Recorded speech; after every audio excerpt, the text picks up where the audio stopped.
हम उसके लिए ब्रेनस्टॉर्मिंग कर रहे हैं, आइडियाज कर रहे हैं। किस तरफ सोचें जरा बताएं। थोड़ा आगे हो जाओ, साथ साथ ये आगे जगह है, तुम लोग जो बैठे हो, क्योंकि लड़के अभी आने हैं थोड़ा थोड़ा।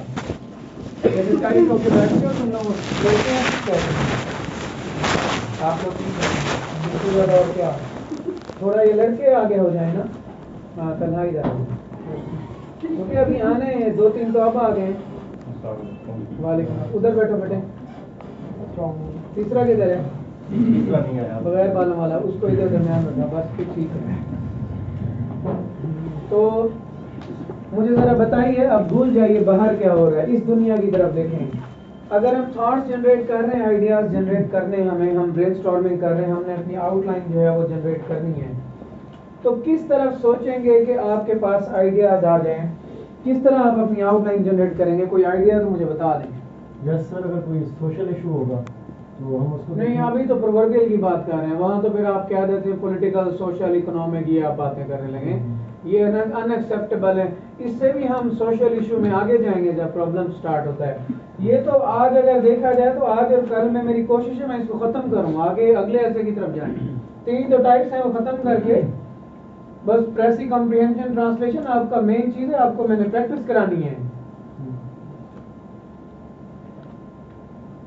लेकिन ये भी ज़रूरी है, आउटलाइन मेकिंग, फॉर्मेशन, ब्रेनस्टॉर्मिंग, हर चीज़ इंपॉर्टेंट है ताकि आपके लिए आपका काम आसान हो जाए।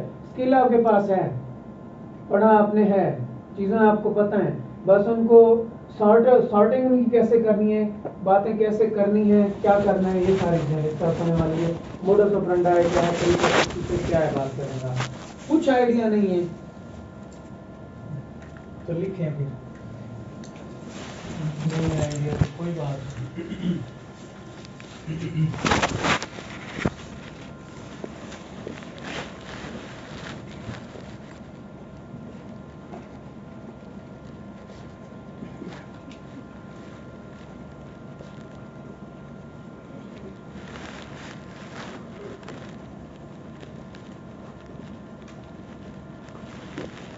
Factors to be kept in mind while generating ideas.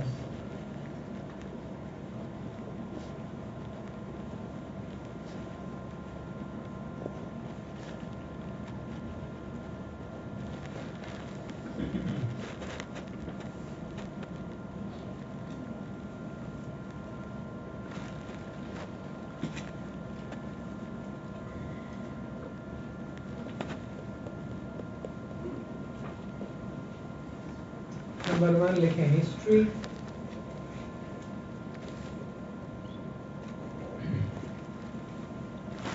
Knowledge,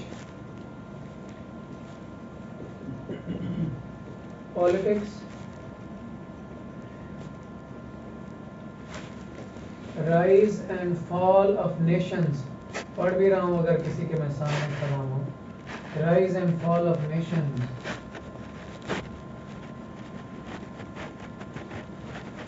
science, literature,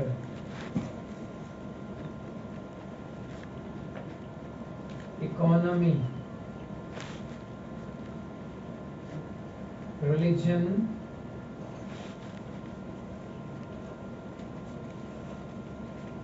technology. ना खोलो यार दरवाजा, लेट कमर्स के लिए कोई जगह नहीं है।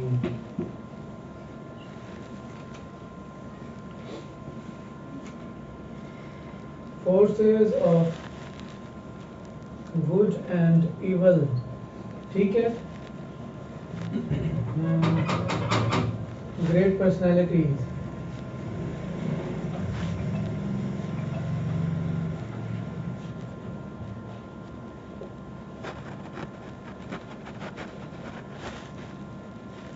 इंडस्ट्री,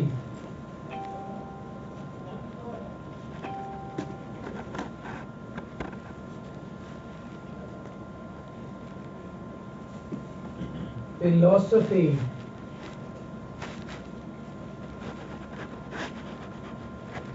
वर्ल्ड मैप,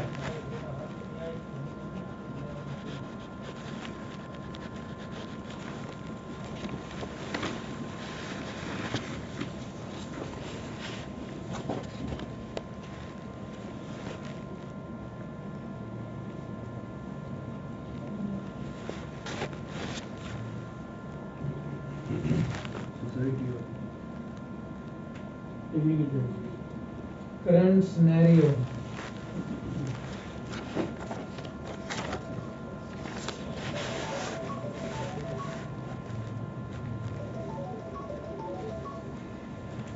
एग्रीकल्चर, ये चीजें माइंड में रखें। ये कुछ मैंने आपको फैक्टर्स दिए हैं। खोल दो दरवाजा और थोड़ा थोड़ा रास्ता दो। ये लाइन जो है ना बिल्कुल गलत बैठी है। खान साहब आप इस तरह बैठे जैसे ये भाई बैठा है, साथ हो ना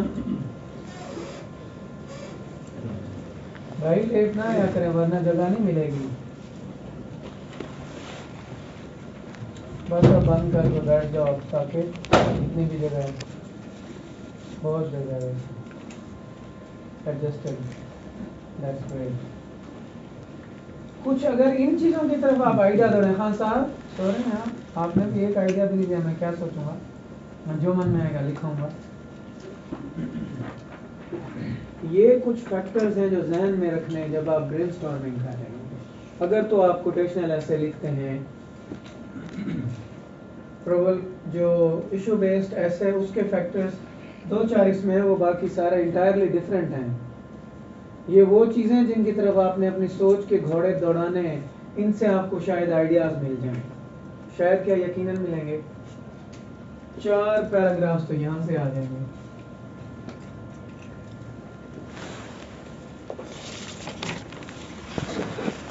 उसामा कहता था मैंने अपने आप से लिखा है।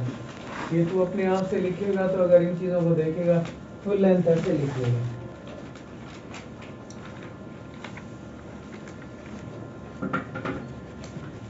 लिख लीजिए लेट कमर्स लिख लें, ताकि इसी पे आज इसी पे बात होनी है।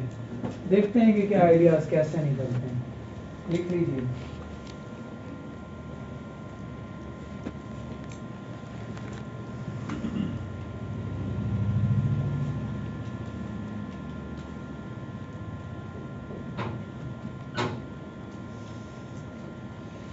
नहीं खोलना, इसको कहो जाए, लेट हो गया। हाँ जी भाई, हाँ जी।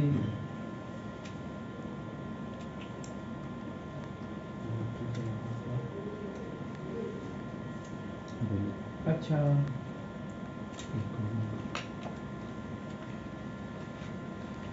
उन्हें मैंने क्यों नहीं फ़ोन किया?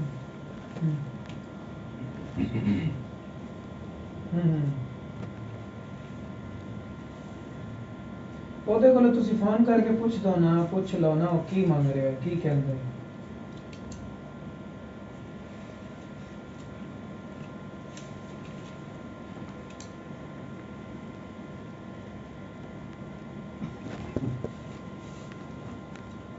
ਤੁਸੀਂ ਫਕੀਰ ਹੁਸੈਨ ਨੂੰ ਕਹੋ ਨਾ, ਉਹਦੇ ਕੋਲ ਪੁੱਛੋ, ਉਹਦੇ ਨਾਲ ਗੱਲ ਕਰੇ ਸਾਡੇ ਬਿਹਾਫ ਤੇ, ਉਹ ਕੀ ਕਹਿੰਦਾ ਹੈ। पहले तो आवे वेख जाए ना सूरत हाल। हाँ जी,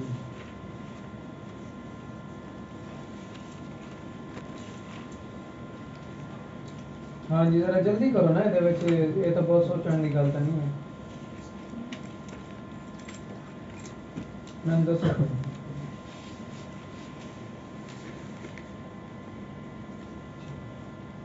हाँ हाँ ठीक है, जिमें करना है कर ले यार, कर ले।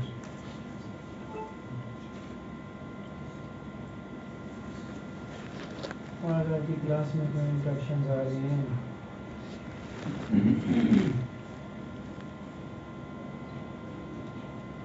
अस्सलाम वालेकुम जय साहब,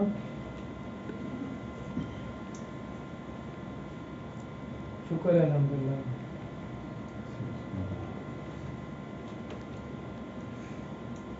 बस वो अभी तो इनसे तो MLC नहीं ली गई।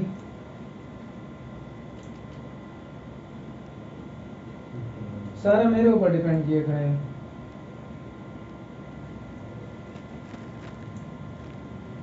ये 4 आने लगाने के लिए तैयार ही नहीं है। तो ये पता है सारे काम सिफारिश से जरूरत थोड़ी, पैसा बड़ी सिफारिश है, ब्यूरोक्रेट की सिफारिश है। लोग तो ये नहीं ना अंदर की बात समझते होते। वो उन्होंने कहा है कि कल 11 बजे के करीब MLC वगैरह देंगे, उसके बाद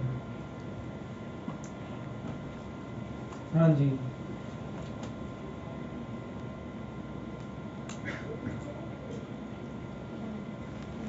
हाँ हाँ, मुंह मत्था तो है ना, कजन कुजन जो है,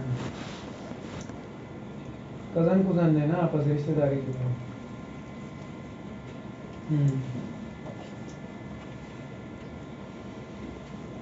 वो तो कराते हैं, लेकिन कोई तगड़ा हाथ डलवाना पड़ेगा, किसी को कहना पड़ेगा।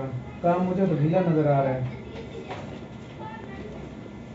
मैंने उससे तो नहीं, जो इन्वेस्टिगेशन ऑफिसर है उससे बात हो गई है। पहले मैं ये तो एमएलसी वाला रोल तो निकलवाना है, एसएचओ के गले तो तब पड़ेंगे। एक और मेरा दोस्त है एसएचओ, उसको भी बुलाया, वो मेरे साथ जाएगा। और देखते हैं, किसी से कहलवाना नहीं पड़ा तो कहलवाएंगे। वो यही तो, मैं तो उनको बार बार कह रहा हूँ, कह रहे हैं कि जिन्होंने कल का टाइम दिया सुबह 11 बजे का,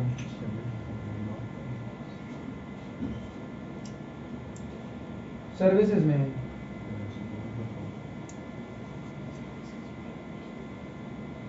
डॉक्टर अकेला कुछ ना कर सकता यार, कई चीजें इन्वॉल्व हैं। और वो कह रहे थे इन्हें तो हम देंगे भी नहीं, हमने पुलिस को देनी है। हाँ नहीं, ऐसी इन्वेस्टिगेशन ऑफिसर को तैयार किए खड़े हैं हम। वो तो कल हो जाएगा, जो मुझे आपने समझाया था वैसे कल भी हो जाएगा। बाकी एसएचओ को ऊपर से फिर अप्रोच करवाएंगे इंशाल्लाह। ये हालात है।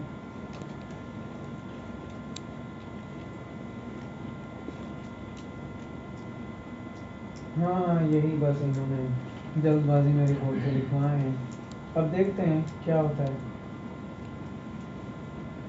रिपोर्ट तो पहले लिखवा दी थी ना उन्होंने, रिपोर्ट की बेसिस पे तो उन्होंने फिर मेडिकल के लिए रेफर किया ना। उसमें यही लड़ाई थी, जदों को किया ये वो, जैसे ना किसी का इंतजार किया, ना कुछ, जो मन में है लिखवाएं। वो तो किया है ना, हमारे घर ही आके लगे हैं, ये बात की है।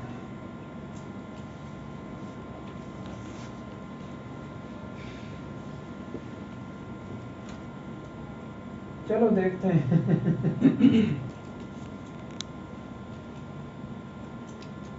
ठीक है, जरूरत कल बताऊंगा, कल।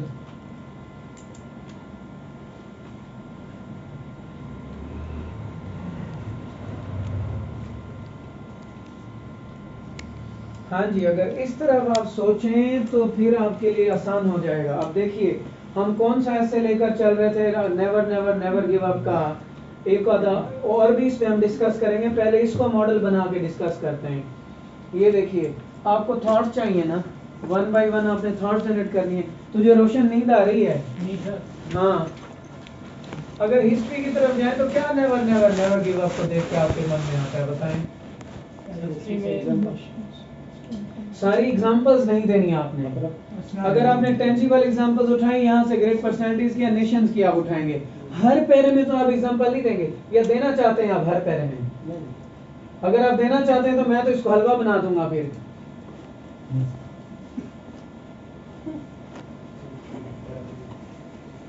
हर पैरे में तो एग्जांपल ही ना आपने देनी।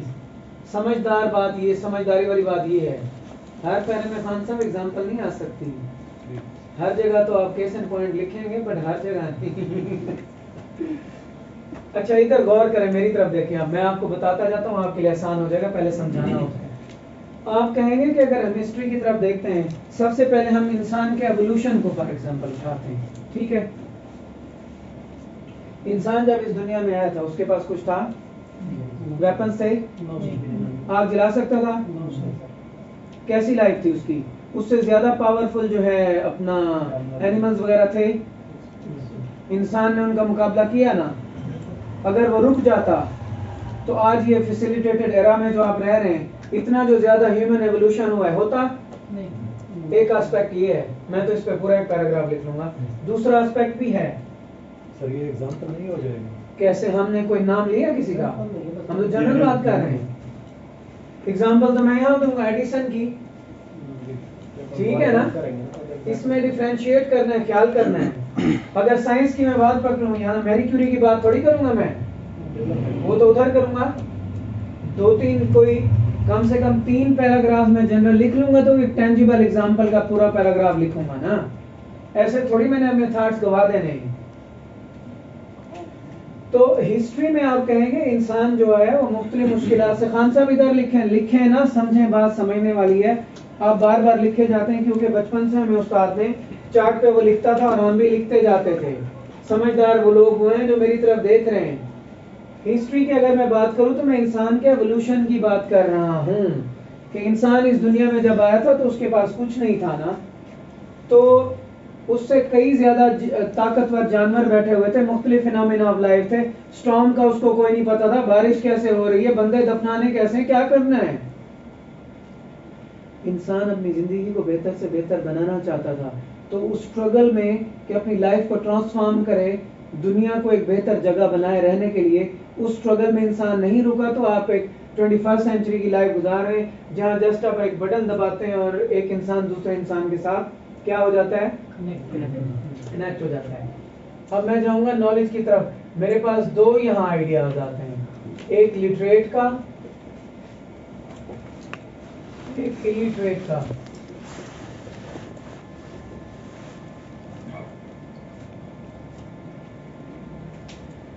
नॉलेज आप कहें, इधर देखें, आप कहें कि एक जो नॉलेजेबल आदमी होता है उसको लाइफ की समझ होती है, वो लाइफ के मसाइल को हल करने की सलाहियत रखता है, उसकी जो आउटलुक है, अंडरस्टैंडिंग है लाइफ की, वो डिफरेंट होती है।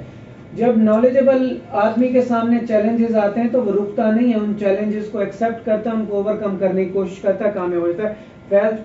फर्क क्या है, क्योंकि नॉलेज उसकी थिंकिंग को ब्रॉडन कर देता है, वो मुख्तलिफ एंगल से, मुख्तलिफ आइडिया से, मुख्तलिफ अपना एस्पेक्ट से एक चीज को देख रहा होता है और समझने की, पिक करने की सलाहियत उसमें ज्यादा होती है। एक्सेप्शन हो सकती है, सम इलिटरेट पीपल वो बड़े बड़े लीडर्स भी बन जाते हैं, लेकिन ओवरऑल एक बात हो रही है। अगर फिर एक और पैराग्राफ आप चाहते हैं इसमें से लिखें तो आप एक इलिटरेट आदमी की कहेंगे ना, ये हो सकता है अगर उसकी लाइफ के अंदर एडवर्सिटीज आए तो वो इजीली गिव अप कर दे, उसको मल्टीटास्किंग वगैरह ना आती हो, क्योंकि कैपेसिटी इश्यूज हैं। अगर आप में से किसी ने गवर्नमेंट सेक्टर में काम किया, हमने तो किया है, क्लर्कों की वो कैपेसिटी नहीं होती जो हमारी है, उनका माइंड रुक जाता है, आपने तो देखा होगा ना। तो एक अनपढ़ आदमी जो है वो इतना लाइफ के मसाइल को समझने की सलाहियत नहीं रखता। हो सकता है वो गिव अप कर दे और वो कहे कि मेरे लिए तो लाइफ आसान नहीं है, बस मैं इसको छोड़ दूं, और लाइफ में पीछे रह जाए, और पीछे रह भी जाता है। अब जब आप 3 पैराग्राफ से लिख लेंगे फिर आप अपनी उस लाइफ लाइन की तरफ जाते हैं। मैं इसको वैसे 2 पैराग्राफ से गिनूंगा क्योंकि आप इसी को लिटरेट और इलिटरेट वाले को इकट्ठा करके भी लिख सकते हैं। पॉलिटिक्स के बारे में अगर सोचें, never never never give up से क्या आपके माइंड में आता है? कोई तो बात बताए ना साहब, तो बात मैं बता रहा हूँ। अभी तो ये लाइफ लाइन लुक में भी दे रहे हैं तो आपसे आइडिया नहीं जनरेट हो रहा आप लोगों से, कैसे करेंगे? अपने हालात बदले। दो आइडियाज मेरे जहन में आ रहे हैं, मैं बता देता हूँ कि पॉलिटिकल जो पॉलिटिक्स को कहते हैं, politics is an art of possible. Politicians जो हैं स्पेशलाइज्ड किस्म की कौम है, डिफरेंट तरह के लोग होते हैं, उनके अंदर लचक होती है, ठीक है, वो मुश्किल से मुश्किल मसाइल का हल भी निगोशिएशन से निकाल आते हैं। उनकी कोशिश होती है कि जंगों की तरफ ना जाया जाए, ठीक है।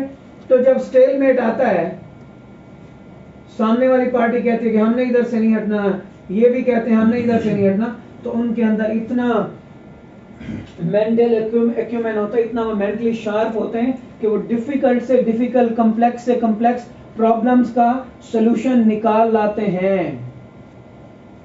अब दिल तो मेरा बड़ा कर रहा है, शिमला पैक्ट की बात हो सकती है, एक बंदा गया और वो सारी अपनी फौज वापस ले आया, फिर आपको मजा आ जाएगा और हर पैरे में आप एग्जांपल देने लग जाएंगे। इसके अलावा भी पॉलिटिक्स के पॉलिटिकल स्ट्रगल एक आसान चीज नहीं है। अगर कोई चाहता है कि वो एक अच्छा पॉलिटिशियन बने तो जेल भी देखनी पड़ती है, हार भी होती है, दोस्त भी छोड़ जाते हैं, कभी आप पावर में होते हैं, कभी आप बाहर होते हैं, कभी आप पैट्रियट होते हैं, कभी आप ट्रेटर होते हैं। तो इसमें अगर बंदा गिव अप नहीं करता तो पागल लोग भी प्राइम मिनिस्टर बन जाते हैं और उन कौमों की तकदीर को जो है वो डिस्ट्रॉय कर रहे होते हैं। ये 3 हम देखें तो हमने आइडियाज जनरेट कर लिए, 3 साइड्स पे हम चले गए। जब आप उस साइड पे चले जाएंगे 3 के बाद फौरन आपने इधर आना है अपनी लाइफ लाइन की तरफ। अब कौन सी एग्जांपल नंबर 1 आप उठाना चाहते हैं? और एक बात ख्याल करनी है, ये जो इधर से आपने एग्जांपल्स के पैराग्राफ्स उठाने ये सारे इकट्ठे ना लिख दीजिएगा पैराग्राफ, 2-3 जनरल पैराग्राफ फिर एक एग्जांपल का पैराग्राफ लिखेंगे, फिर मैं वो एग्जांपल देके दोबारा इधर आऊंगा ना, मेरे पास ये चीजें भी तो है बच रही हैं, इकट्ठे नहीं देना, मोनोटनी आ जाएगी ना।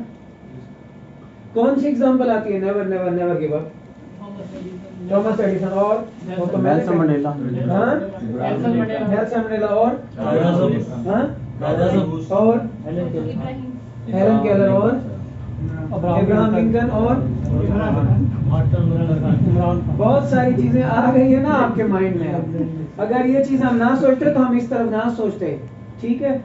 तो फिर आप एग्जांपल देंगे यहाँ अपना इब्राहिम लिंकन की कि वो एक लॉग केबन में पैदा हुआ, बड़े मसाइल थे, अपना पढ़ने के मसाइल ज़्यादा थे, स्लेवरी वाले चैलेंजेस, बड़ा होके फिर प्रेसिडेंट का इलेक्शन इतनी दफ़ा हारना और इतना रिजिलियंट होना, अगर वो गिव अप कर देता तो आज हम उसका जिक्र ना कर रहे होते। पूरा एक आपने लिख देना इस तरह पैराग्राफ। तो ये 4 पैराग्राफ आप डिस्कस कर चुके हैं। आगे rise and fall of Nations, यहाँ से 2 आइडियाज देख लेंगे, सिर्फ 2 आइडियाज। क्या है? अजीम कौमें क्यों अजीम बनी है? उनमें वर्ल्ड वॉर्स भी लड़ी, जंगें भी लड़ी, कत्लेआम भी हुआ, गिव अप नहीं किया। Their pursuit for peace, prosperity, harmony, equality, brotherhood, fraternity, सारी चीजें कि लाइफ को बेहतर से बेहतर बनाया जाए, उनने गिव अप नहीं किया। वो पूरी दुनिया को रूल कर रहे हैं। अगर थर्ड वर्ल्ड कंट्रीज की ओवरऑल बात की जाती है, या थर्ड वर्ल्ड कंट्रीज ना भी कहें, डेवलप्ड अंडर डेवलप्ड कंट्रीज की बात करें, तो कंसिस्टेंट नहीं है ना लोग, ना पॉलिटिशियन। कभी डिक्टेटरशिप आ जाती है, कभी मोनार्की आ जाती है, और कभी फिर एक लूरी लंगड़ी डेमोक्रेसी आ जाती है। इस वजह से ऐसी कौमें जो हैं वो ज़वाल का शिकार हैं, वो तरक्की नहीं कर सके। वो क्या कहेंगे कि एड रेसिपिएंट कंट्रीज हैं, उनको हर मदद जो है वो डेवलप्ड कंट्रीज से लेनी पड़ती है, और वही उनकी पॉलिसी मेकिंग करते हैं सारे मामला। ये 2 पैराग्राफ। साइंस से मेरे पास 2 आइडियाज आए हैं, never never never give up. कोई बैठा है साइंस जो मुझे बताए क्या आइडिया निकलेगा? साइंस बस कोई याद नहीं है। हाँ चलो कोई बात कोई कर रहा है। 2 हैं। नंबर 1 ये देखें, पहले गौर करें मेरी तरफ, इंसान की लाइफ में ऐसी डिजीजेस थी जो इनक्योरेबल थी। ये स्मॉल पॉक्स और ये मलेरिया, ये सैकड़ों लोगों की जान ले जाते थे। ऐसे ही मिलियंस ना, जिन्होंने साइंस पढ़ी है। कौन कह रहा है मिलियंस? तो साइंटिस्ट ने क्या किया, वो चाहते थे कि इन बीमारियों का इलाज जो है दरियाफ्त किया जाए, तलाश किया जाए। रिसर्च, एक्सपेरिमेंट्स, फेलियर्स भी आए, फेलियर्स को एक्सेप्ट किया, रिसर्च की, एक्सपेरिमेंट्स कंडक्ट किए, उनके क्योर्स तलाश किए, और आज जो है आप उनका अच्छे तरीके से उनसे जान छुड़ा लेते हैं। एक और चीज़ भी, अगर साइंस को ओवरऑल देखा जाए, जितना भी दुनिया ने तरक्की की है उसकी बेसिस ज़्यादातर साइंस है, अब फैक्ट्स पर मबनी होती है। पहले अब एक बंदा कहता है कि जी मैं कहता हूँ कि ये जी इस तरह है, अब न्यूटन कह रहा है कि every action has a reaction. अब कोई भी बात आप कर रहे हैं, पहले आप हाइपोथेसिस बनाएंगे, फिर आप क्या होता है वो, तूने नहीं साइंस पढ़ी, फिर वो थ्योरी बनता है, लॉ बनता है। तो ओवरऑल भी एक और चीज़ भी बता दूं, आप कहें कि दुनिया को ये जो तीसरा आइडिया दे रहा हूँ आपको, देखा जाए साइंस ने दुनिया को रेवोल्यूशनाइज कर दिया इन्वेंशंस के जरिए, डिस्कवरीज के जरिए। तो ये इन्वेंशंस एक दिन का नतीजा नहीं है। साइंटिस्ट को कई जो है बार बार फेलियर्स का सामना करना पड़ा, लेकिन उन फेलियर्स को एंड ऑफ लाइफ समझ के वो रुके नहीं, उन्होंने इन्वेंशंस की और दुनिया का मुकद्दर बदल दिया। लिटरेचर की तरफ आके कोई बात आती है माइंड में? लिटरेचर राइटर्स लिखते हैं, जर्नलिस्ट लिखते हैं। राइटर्स का काम होता है माशरे को रिफॉर्म करना, तनकीद करना। तो तनकीद करने वालों के हाथ भी काट दिए जाते हैं, उनका रास्ता भी रोका जाता है, वो नहीं रुकते। माशरे के अंदर मौजूद जो खामियां होती हैं और जो खराबियां होती हैं, डिस्ट्रक्शन की तरफ जो लोग जा रहे होते हैं, राइटर उस पर तनकीद करते हैं, लिखते रहते हैं, रुकते नहीं है, दुनिया को रिफॉर्म कर लेते हैं। ब्रिटिश सोसाइटी को इसी तरह रिफॉर्म किया गया। इसके अलावा ये लिटरेचर जो है, ये पंजाबी लिटरेचर हो, पश्तो हो, अपना ये अपना क्या कहते हैं, ये बलोची जो लिटरेचर है, ये सारे जो यानी कि लिटरेचर है, ब्रिटिश लिटरेचर है, यूरोपियन है, ये सारा हम तक कैसे पहुंचा? बड़ी बड़ी जंगें होती थी, इंसानों को सफास्ती से मिटा देने की कोशिश की जाती थी, लोगों के सीना बसीना ये बातें चली हैं। लोगों ने किताबों की शक्ल में, या लोग सैकड़ों मील का सफर करते थे कि ये इस चीज़ को प्रिजर्व कर लिया जाए। उन्होंने गिव अप नहीं किया, स्ट्रगल जारी रखी। आज वो लिटरेचर किसी न किसी शेप में आपके सामने है। अब ये तो काफी सारी बातें होंगी, मैं इकोनॉमी की भी करके उधर आपकी लाइफ लाइन के बारे में। इकोनॉमी पे कोई बात आती है माइंड में? यार सीधी सी बात है ना, अगर एक इंसान है या अगर एक मुल्क है वो चाहता है कि इकोनॉमी जो है स्ट्रेंथन हो जाए, तो एड के ऊपर डिपेंडेंस जो है उसे खत्म करना पड़ेगा ना। जब एक मुल्क ये कोशिश करेगा कि एड पे डिपेंड ना करना पड़े, ऑस्टेरिटी मेजर्स अडॉप्ट करनी पड़ेगी, काफी सारा डाउनफॉल आएगा, करेंसी डिवैल्यूएशन भी हो जाएगी। लेकिन अगर एक मुल्क है या इंसान है वो रेजिलियंट रहते हैं, तो with the passage of time उन्होंने क्या करना है, उन्होंने इतना रिसोर्सेज जो है वो जनरेट कर लेने हैं, अपने ह्यूमन डेवलपमेंट के ऊपर इतना तवज्जो दे लेनी है कि आहिस्ता आहिस्ता वो अपने पाँव पे खड़े होने में कामयाब हो जाएंगे। अच्छा, इसके अलावा अब ये हम 4-5 आइडियाज वैसे डिस्कस कर रहे हैं, मेरा ख्याल था 3 के बाद चले जाते। अब फिर लाइफ लाइन की तरफ, अब किसकी एग्जांपल दे सकते हैं आप? जापान की। जापान में क्या लिखेंगे? वर्ल्ड वार 2 के बाद वो जैसे कह रहा है वर्ल्ड वार हुआ, ठीक है, उन्होंने हिरोशिमा और नागासाकी पर बम फेंक दिए 2, और बड़े बड़े लोगों ने कहा आप एड ले लें, ये कर लें, उन्होंने किसी की तरफ नहीं देखा। उन्होंने कहा हम रिहेबिलिटेट करेंगे, रिकंस्ट्रक्ट करेंगे, रिवाइवल हुआ, उनका रेनेसांस हुआ। जापान बड़ा अरसा second largest economy of the world बना रहा है, 2012-13 में जाके चाइना ने उन्हें सरपास किया है। रिलीजन जब भी है इसमें सेक्टेरियन कोई टच नहीं देना, ये लिख लें, यूनिवर्सैलिटी होनी चाहिए इस आइडिया में। आप कहेंगे दुनिया में जितने भी रिलीजन्स हैं वो तमाम अपने फॉलोअर्स को यही कहते हैं कि वो होपलेसनेस का शिकार ना हो, चाहे कितना भी लाइफ के अंदर मुश्किलात हो, ना ही वो भाग जाएं। ठीक है, तो लाइफ को लाइफ लिया जाए। और आप कहेंगे दुनिया में जितने ही रिलीजन्स हैं वो सारे अपने फॉलोअर्स को यही कहते हैं कि आपने गिव अप नहीं करना, क्योंकि लाइफ के अंदर स्ट्रगल है। अगर आप रिलीजन को प्रोपोगेट करना चाहते हैं, अगर आप अपनी हालत बदलना चाहते हैं, किसी भी फील्ड ऑफ लाइफ से आपका ताल्लुक है, अगर आप नाउमीद हो जाएं तो आप कामयाब नहीं हो सकते। टेक्नोलॉजी पे क्या बात करूं? दुनिया में जितनी भी टेक्नोलॉजिकल एडवांसमेंट हुई है, इधर मेरी तरफ गौर से देखें, ये इंसान की अनथक मेहनतों का नतीजा है। इंसान चाहता था कि वो टेक्निकली जो है साउंड हो जाए, ठीक है, लोग स्पेस में जा रहे हैं, मोबाइल फोन्स बना दिए गए हैं, लोगों के पास टैबलेट्स हैं, एक दूसरे से आप कनेक्ट कर लेते हैं, ये डेटा शेयरिंग, इंफॉर्मेशन, ठीक है, और स्टील तैयारे इंसान ने बना लिए हैं, ऐसे ऐसे डेंजरस वेपन्स बना लिए हैं कि पूरी यूनिवर्स को जो है डिस्ट्रॉय किया जा सकता है। ये तमाम जो टेक्नोलॉजिकल एडवांसमेंट हुई है इंसान के अनफ्लिंचिंग एफर्ट्स का नतीजा है।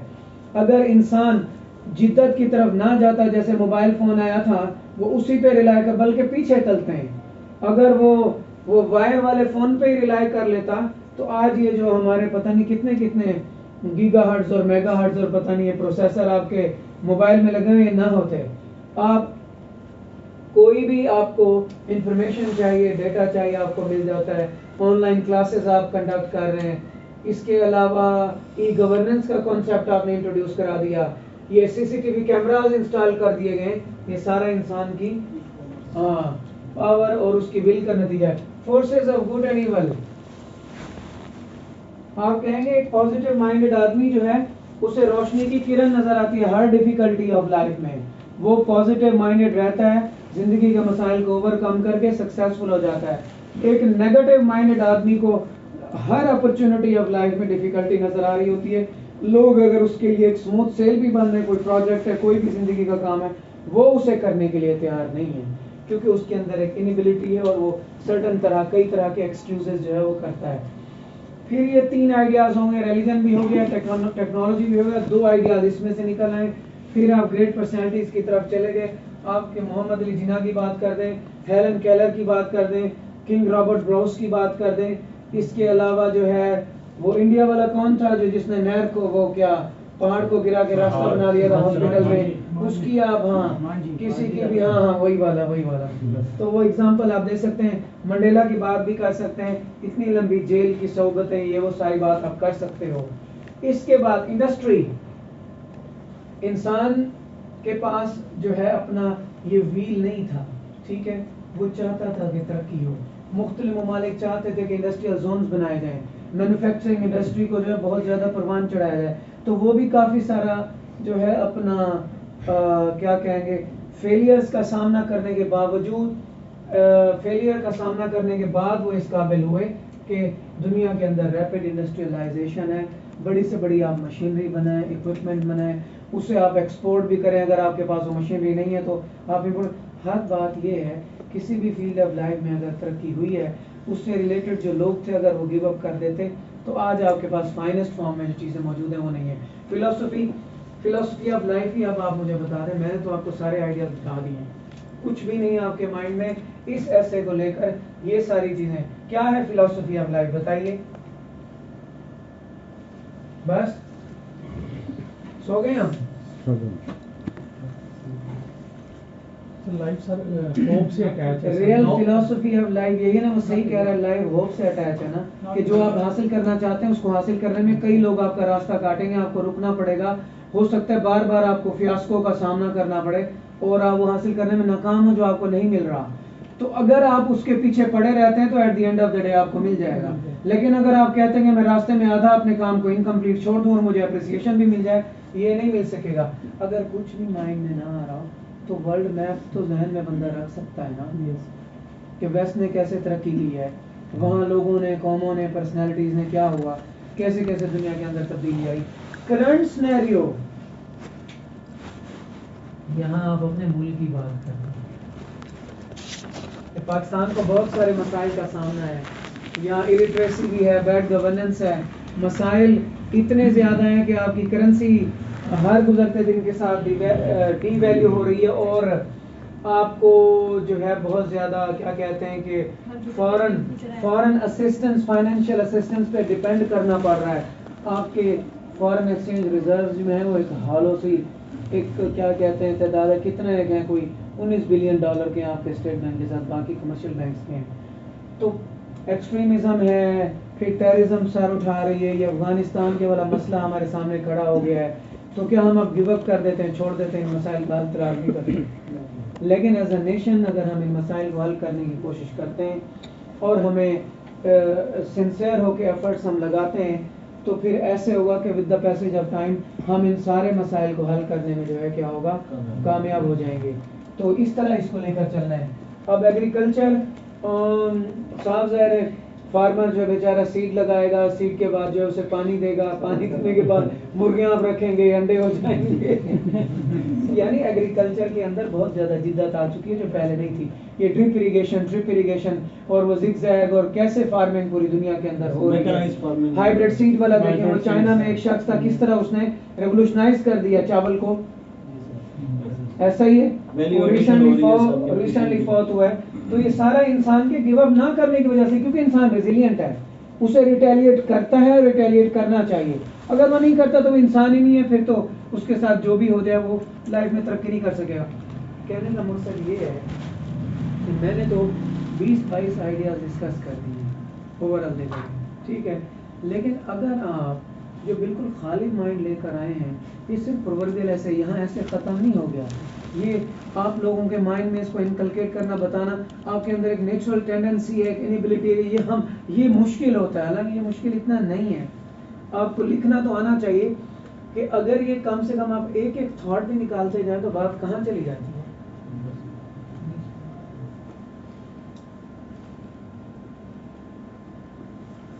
तो ये आपने अपने माइंड में रखना है।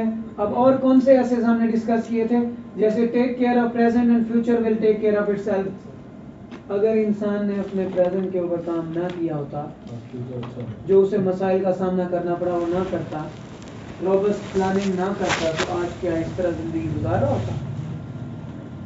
एक नॉलेजेबल आदमी वक्त से पहले प्लान करके रखता है, उसको पता होता है कि आने वाले दिनों में मुझे कौन से मसाइल और मुश्किलात का सामना करना पड़ सकता है। वो सेविंग्स करके रखता है ताकि सेविंग्स उसके काम आए। हो सकता है कि इलिटरेट अपने आने वाले वक्त के बारे में प्लानिंग ना करे, वो तो खुद ही नहीं पढ़ सका, उसने आने वाली जनरेशन्स के लिए क्या करना है। पॉलिटिक्स को मैंने कहा art of possible.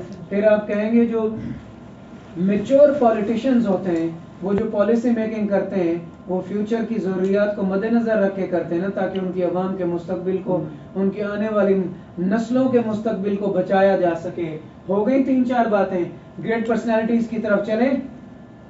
Alexander Fleming ने अगर अपने उधर काम ना किया होता तो पेनिसिलिन ना बनाई होती तो क्या आज इतना ज्यादा जो उससे मेडिसिन बनी है, तरक्की हुई है, होती। नेल्सन मंडेला ने अगर उस वक्त अपना कालों के राइट्स के लिए आवाज ना उठाई होती तो आज जो कुछ भी थोड़ा बहुत उन्हें मिल रहा होता। तो take care of present and future will take care of itself. अभी तो मैं यहाँ नहीं आया। Rise and fall of nations, अजीम कौमें इसलिए अजीम है कि वो 50 साल की पॉलिसी पहले बना के रखते हैं। एजुकेशन, हेल्थ, हर चीज की जरूरियात जो है उनको पता है कि कहाँ कहाँ हमने कौन कौन सी चेंजेस लानी है, इसीलिए वो दुनिया को फॉल ऑफ नेशंस यहाँ ना तो पास से सीखा जाता है, प्रेजेंट जो है वो बस जाया किया जा रहा है। पॉलिटिशियंस अपनी जेबें भर रहे हैं, कौम जो है वो खुद भी चोर है, टैक्स भी नहीं देती और कहती है कि तरक्की भी हो। तो साइंस में जाएं, साइंटिस्ट जो थे गौर करें, इधर देखें, जो पास में साइंटिस्ट गुजरे हैं, अगर वो जो अपॉर्चुनिटीज ऑफ लाइफ उनको अवेलेबल नहीं थी, अगर वो रिसर्च ना करते, सर्च ना करते, ना ही वो बीमारियां खत्म होती, ना ही डिस्कवरीज और इन्वेंशंस होती, और ना ही आप, क्योंकि उनका फ्यूचर तो आप हैं। कहने का मकसद है कि पकड़ते जाएंगे, बात बनती जानी है, बजाय इसके कि हमारा माइंड बिल्कुल खाली हो, यार मैं अब क्या लिखूं। अब आप तो चाहते हैं कि बस हम जल्दी करें कि हर जगह एक एग्जांपल दे दें, इस तरह मैं इजाजत नहीं दे सकता। मन तो आपका कर रहा है, लेकिन हर 4, 5, 6 जगह आप एग्जांपल देंगे ना। अगर आपने 12, 14, 15 एक करीब पैराग्राफ लिखे हैं, कोई 8, 9 पैराग्राफ तो आप जनरल लिख ही लेंगे ना। ये तकरीबन गिने तो कितने एक आपके पास बनते हैं, ये factors to be kept in mind while generating ideas. जी 16 बने, लेकिन कुछ में वही पॉजिटिव नेगेटिव साइड आ रही है। यहाँ से 2 निकल रहे हैं, यहाँ से 2 निकल रहे हैं, यहाँ से 2 निकल रही है बातें। अलग-अलग पैराग्राफ लिख देंगे ना। अगर आप ना भी लिखना चाहें, अगर आप अपने लिए आसानी पैदा करना चाहते हैं, इन पे तो आपके लिए बहुत आसान होगा। इस पे 2 आइडियाज हैं, उस पे इजीली आप एक पैराग्राफ लिख लेंगे। बाकी 3, 4 से 5 पैराग्राफ्स तो आप great personalities along with Nations भी आप अपने माइंड में रख लें। अभी मैंने आपके पर्सनल एक्सपीरियंस की बात तो नहीं की, असल में ऐसे तो आपके पर्सनल एक्सपीरियंस और नॉलेज पे लिखा जाना है। वो कहाँ है, खो गया है।